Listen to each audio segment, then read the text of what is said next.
আজকে আমার আলোচনার বিষয় অতিরিক্ত যৌন অপব্যবহারের কারণে যৌন অক্ষমতায় কার্যকারী দুটি হোমিওপ্যাথি ঔষধ। দেশের এবং প্রবাসের ভাই বোনদের প্রতি সালাম। আসসালামু আলাইকুম। যৌন অক্ষমতা বাংলাদেশ সহ এশিয়া মহাদেশের পুরুষদের জন্য খুবই কমন একটা রোগ হয়ে দাঁড়িয়েছে। অবশ্য যৌন অক্ষমতা রোগ বলা যাবে না, কারণ যৌন অক্ষমতায় কেউ মারাও যায় না, বিছানায় পড়েও থাকে না, কেউ হসপিটালে ভর্তি হয় না। কি হয় এই রোগে? স্বামী স্ত্রী পার্টনারের সম্পর্কের অবনতি করে। তো রোগীদের কমন একটা কথা থাকে যে, ম্যাডাম, অতীতে যৌবনের শুরুতে এত পরিমাণ যৌবনের অপচয় করেছি যে এখন পুরোপুরি যৌন অক্ষমতায় ভুগছি। এটা কাউকে বলতেও পারি না, বিশ্বস্ত কাউকে পাই না। তা আপনার ভিডিওগুলো দেখে ভাবলাম যে ম্যাডামের কাছে বলা যায়। তো অনেক আস্থা নিয়ে আমার কাছে তারা বলে থাকেন। তো তাদের অভিযোগ যে যখন প্রথম তাদের যৌবন শুরু হয়েছে তখন তারা অতিরিক্ত হস্তমৈথুন করেছে, অতিরিক্ত বিছানায় ঘর্ষণ দিয়ে বীর্যপাত করেছে, সমকামিতা করেছে, স্বপ্নদোষ হয়েছে এবং অতিরিক্ত যৌন মিলনও করেছে, যে কারণে তাদের শুরুর থেকে শেষ, অর্থাৎ যৌন অক্ষমতায় ভুগতে ভুগতে এখন তারা একেবারে শেষ হয়ে গেছে। যৌবনে কিছু পুরুষের অভিযোগ থাকে যে আমাদের যখন একটু বয়স হয়েছে তখন আমরা ব্যবসার কাজেই হোক, চাকরির কাজেই হোক, পড়াশোনার কারণে হোক বাইরে থেকেছি, তখন অতিরিক্ত যৌন মিলন করেছি, বিভিন্ন যৌবনের তাড়নায় বিভিন্নভাবে যৌন অপকর্ম করেছি, যৌন অত্যাচার করেছি, বন্ধুরা একই হলে থেকেছি কি একসঙ্গে থেকেছি, সমকামিতা করেছি, আলাদা একা থাকার সূত্র ধরে অনেক মহিলাদের সংস্পর্শে গিয়েছি, স্পর্শ পেয়েছি, সেটা ব্যবহার করেছি। এভাবে আমাদের যৌবন একেবারে শেষ হয়ে গেছে। আমরা স্ত্রীকে, পার্টনারকে আর কিছুই দিতে পারছি না। তো আমি আজকে এইসব পুরুষ ভাইদের উদ্দেশ্যে কিছু কথা বলবো, কারণ এদের যৌবনটা শেষ হওয়ার পিছনে অনেক অনেক অনেক ঘটনা থাকে, যেগুলো আমার এই ডাক্তারের লাইফে এসে আমি অনেক কিছু বুঝতে পেরেছি, জানতে পেরেছি, যেগুলো কাউকে তারা বলতে পারে না। যেমন কিছু কিছু পুরুষ থাকে যে, এবং কিছু কিছু ছেলে আছে যারা এখনো বিয়ে করেনি, তাদের যৌন অক্ষমতার পিছনে তারা দায়ী করে তাদের বিদেশগামী চাচা, ভাই, এদের ওয়াইফকে। বাবা মা বিশ্বাস করে তাদের ওয়াইফের কাছে তাদের ওকে রেখে দেয়। ছোট থাকে তখন, চাচির কাছে, ভাবির কাছে পড়াশোনা করছে, পড়াশোনা করাছে, রাত্রি চাচি ভাবি একা থাকে এই সূত্র ধরে।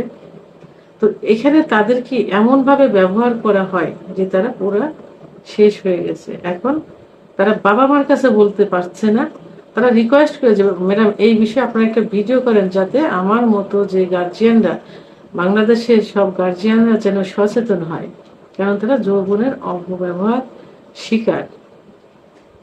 আবার যারা দেশের বাইরে যায়, তারা অনেকে জানে কিনা জানি না যে তারা যেখানে মানে পার্সোনাল ভাবে যে বাসায় থাকে, হাউস কিপার বা হাউস ড্রাইভার যে যারাই থাকে, তারা কিন্তু অত্যন্ত ভাবে যৌন মিলনের মানে সম্মুখীন হয়। তারা তাদের যে মালিক থাকে, মালিকের ওয়াইফ, মালিকের মেয়ে, তাদের ইসে এমন ভাবে আবদ্ধ হয়ে যায় সেখানে তারা সরতে পারে না। দিনে রাত্রে তারা অধিকাংশ সময় যৌন মিলনে আবদ্ধ থাকে, এবং তারা তাদের বিভিন্নভাবে বিভিন্ন মেডিসিন, বিভিন্ন ইনজেকশন, বিভিন্ন খাবার খায়ে তাদেরকে অপব্যবহার করে যাচ্ছে। তো এই পুরুষ তারা সহ্য করতে পারে না, কিন্তু তাদের আর কিছুই থাকে না, তারা বাড়ি আসতে পারে না, নিজস্ব কোনো সত্তা থাকে না। তো এরা পুরোপুরি যৌন অক্ষমতায় ভুগছে। তো এই যে আমি যেটা এখন বলবো সেটা হলো যে যৌন অপব্যবহারের কারণে, অতিরিক্ত যৌন অপব্যবহারের কারণে যৌন অক্ষমতা। তো এইসব পুরুষের জন্য আজকে আমি দুইটা হোমিওপ্যাথি ওষুধের কথা বলবো, কিন্তু তার আগে আমি বলবো যারা এই যৌন অপব্যবহার করে আসছে তারা এই পথ থেকে সরে আসতে হবে।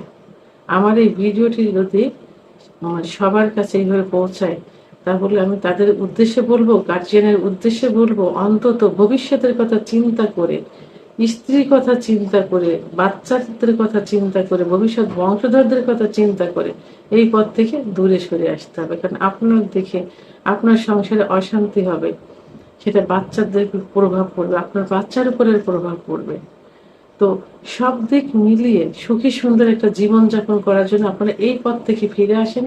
গার্জিয়ানরা এই বিষয়ে আপনার বাচ্চাদের উপর একটু খেয়াল রাখেন, তাদেরকে সচেতন করেন। এরপরে আমি যে মেডিসিন দুটো বলবো সেটা হলো 1 number agnus caste mother tincture.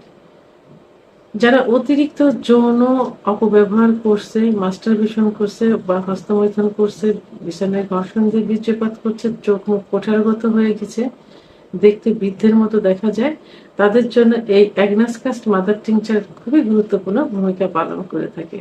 ওষুধটি 10 ফোঁটা ঠান্ডা পানি সহ দিনে 3 বার সেবন করতে হবে, খাবার আধা ঘন্টা আগে অথবা আধা ঘন্টা পরে। ওষুধটি 1 থেকে 3 মাস পর্যন্ত সেবন করা যেতে পারে। 2 নম্বর যে ওষুধটি বলবো সেটা হলো tribulus ট্রেস্টিস mother tincture. Tribulus ট্রেস্টিস mother tincture যৌন অক্ষমতার দ্রুত বীর্যপাত রোধে খুবই কার্যকরী একটা মেডিসিন। যারা যৌন ক্ষমতা হারিয়ে ফেলেছে, যোনি স্পর্শ করা মাত্র বীর্যপাত হয়ে যাচ্ছে, ভিতরে প্রবেশ করানোর পর 2-1 বার সঞ্চালন করার পরে বীর্যপাত হয়ে যাচ্ছে, তাদের জন্য এই ওষুধটি খুবই গুরুত্বপূর্ণ ভূমিকা পালন করে থাকে। ওষুধটি সর্বশেষ সময় বৃদ্ধি করতে সাহায্য করে থাকে। ওষুধটি 10 ফোঁটা ঠান্ডা পানি সহ দিনে 3 বার সেবন করতে হবে, খাবার আধা ঘন্টা আগে অথবা আধা ঘন্টা পরে। ওষুধটি 1 থেকে 3 মাস পর্যন্ত সেবন করা যেতে পারে। আর আপনারা যখন ওষুধ দুটো কিনবেন, অবশ্যই জার্মানি ওষুধ কিনবেন, সিলগালা অবস্থায় কিনবেন, বিশ্বস্ত দোকান থেকে কিনবেন। কারণ হোমিওপ্যাথি ওষুধ দেখে চেনা যায় না যে এটা জার্মানি না দেশি। আর আমি আগেও বলেছি, এখনো বলছি, আবারও বলবো যে আপনারা যে ডাক্তারের চিকিৎসা নেবেন সেই ডাক্তার থেকে ওষুধ নেওয়ার চেষ্টা করবেন। কারণ ডাক্তার সর্বোচ্চ ভালো ওষুধ দিয়ে আপনাকে সুস্থ করার চেষ্টা করবেন, ডাক্তারের সম্মান বাড়ানোর জন্য হলেও। তো আমার ভিডিওটি সম্পর্কে যদি কোনো মতামত থেকে থাকে অবশ্যই কমেন্টসের মাধ্যমে জানাবেন। আর ভিডিওটি ভালো লাগলে লাইক, কমেন্ট, সাবস্ক্রাইব করে আমার সঙ্গে থাকুন। আল্লাহ হাফেজ।